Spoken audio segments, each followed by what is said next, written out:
This kind of stumbled upon me. A young lady by the name of Barbara Smith, or Shep 2 Barbara, hit me up on Facebook one day and said, are you interested, Mr. Williams, in the original history of Howard?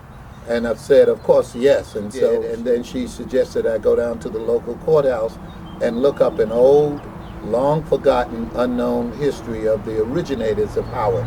Most people know about Howard, the colored school that began during Reconstruction and lasted until 1984. But they know that it was, some people know that it was named after General Otis Oliver, or Oliver Otis Howard, who was a Union general, but more importantly, he was head of the Reconstruction during the Reconstruction period. And there are so many schools named after him. But here's what they don't know. They don't know that the original founders of Howard were 9 black men who decided, even before the war was over in 1865, they decided in 1863 that they would come together and do what was much needed, having a school to educate colored children. And it was called the Colored Academy, the Georgetown Colored Academy. But here's another thing that I found that was so interesting. These men were not ordinary men. These men were the pillars of the community during Reconstruction. And 2 of them founded the biggest churches, black churches, in Georgetown. A fellow by the name of Augusta Carr, C-A-R-R, and Edward Rue. Augusta Carr is the founder and first pastor of Bethel AME Church, and Edward Rue was the first pastor of Bethesda Church. And so they got together and galvanized the community, sought money from everyone without distinction of race, color, or gender, and raised money to build the school. Well, that occurred back in 1867. Then they unfortunately ran out of resources and supplies, and they solicited help from the Freedmen's Bureau. And of course they got that help, but one of the stipulations was that they wanted to, the officials or administrators of the Freedmen Bureau wanted that school renamed after General Howard, and that's how it became Howard. So the book is in 4 sections. It's not just historical. The first section is the history or the story of how it came, but the second one is just as important. The what I call old black and unknown Bobs. My dad used to say that phrase so many times I went stir crazy, but I didn't know until I became an adult what it was. Now most of us have heard of James Weldon Johnson. Most of us have heard the song or the poem, Lift Every Voice and Sing. Well, that's James Weldon Johnson. You've heard the phrase, stony the road we trod, bitter the trusting rod. That's James Weldon Johnson. But an unknown poem, or little known poem, is called Old Black and Unknown Bobs. He gives tribute to the professors, the people, the administrators, the teachers of Howard who did great things. Most people think that Howard was just known throughout the South Carolina for its athletics skills and talents.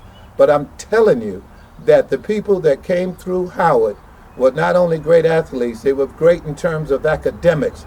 You're talking about educators, you're talking about politicians, you're talking about business people, you're talking about medical people, you're talking about civil rights, you're talking about musical. All of these great people came through Howard, and they're scattered throughout the diaspora. They're all over the country. And so I am paying tribute to that.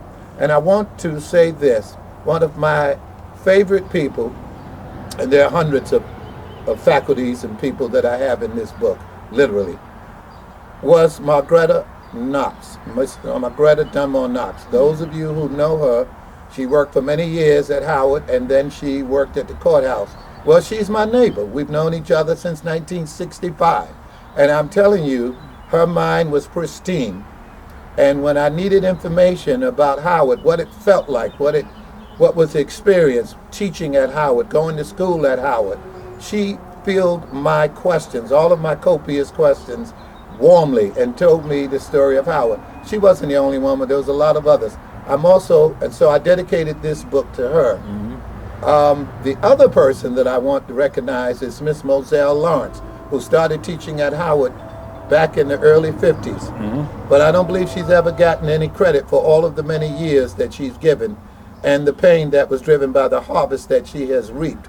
So, and she is still living, and I wanted to pay tribute to her. So I have her in the book, a very nice picture of her.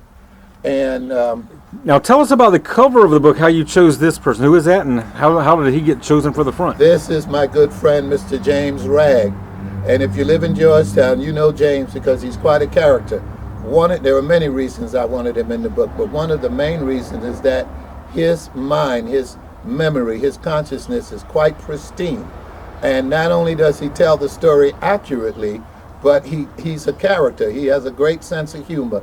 And he was always talking about Howard. We met each other 10 years ago at a breakfast, ecumenical men's breakfast. And that's how I first met him. But I realized he loved talking about his growing up and attending Howard and all of the other accoutrements that came with it. So when I asked him, could I put him on the cover, he said, sure, man, whatever you need. And I'm so proud of him. He's also a member of the Howard alumni. By the way, there is a limited list of alumni, Howard alumni here. He and his wife, Evelyn, I called Howard's greatest ambassadors, okay, because he knows the story. And so I was happy to put him on the cover. Well, what else do you want people to know about? I mean, it's full of pictures, too. It's not just words. It's Yes. a lot of pictures and a lot of pictures of great people. Absolutely. And their stories. Yes. Well, I'm glad you mentioned that, because here's what makes the book so popular. And Scott, when I've told you I've written 7 books. This is probably, without a doubt, my most popular book, or it will be at the rate it is moving. I can't keep it fast enough. But the book is in 4 sections. The history is only the first section.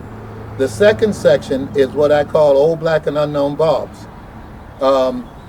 That gives tribute to at least 50 faculty members, probably 60s. And then there's pictures of several prominent politicians. Many of them are still living. And then there's businessmen. And then there is medical field, wellness. And so I'm paying tribute to all of these people. And you will see right next to the picture, it almost all of them says, after attending Howard. So-and-so went on to be the mayor. So-and-so went on to be the first nurse at the paper company. All of that happens after attending Howard. And so we cannot play teachers and schools cheap, because it is the teachers that develop our educators, our administrators, our civil rights, our politicians, our business people. All of these people first attended school somewhere. And I could write, and I have written about Chappie and some of the other schools, but you have to understand that Howard has been there longer. And because of Howard, because of people attending Howard, they gained the skills and the knowledge to go on to do great things, not just in Georgetown, but all over this country. And so that section pays tribute to these people. And they were not just great football players. They were great in oh my God, what's his name? Dr. Cornelius Beck, Professor Beck. There's so many people. All right, and on the third section is testaments. And I'm giving testament to, I mentioned Carr. Augustus Carr. We know him as the founder of Bethel, but what we didn't know is that before the war, he was running a delivery stable, and the Confederate soldiers took all of his best animals, horses and whatnot, and made him broke. But the history on him, as I researched it, said that left him with one thing. He was broke, but he had his character, and because of his character, he was able to reaffirm the type of greatness that was in him.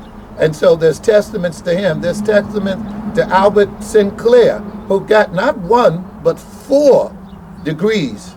He was one of the first black from Georgetown after attending Howard to go to the USC, University of South Carolina, at that time when blacks were not able to go. And they kicked him out after the Union soldiers left.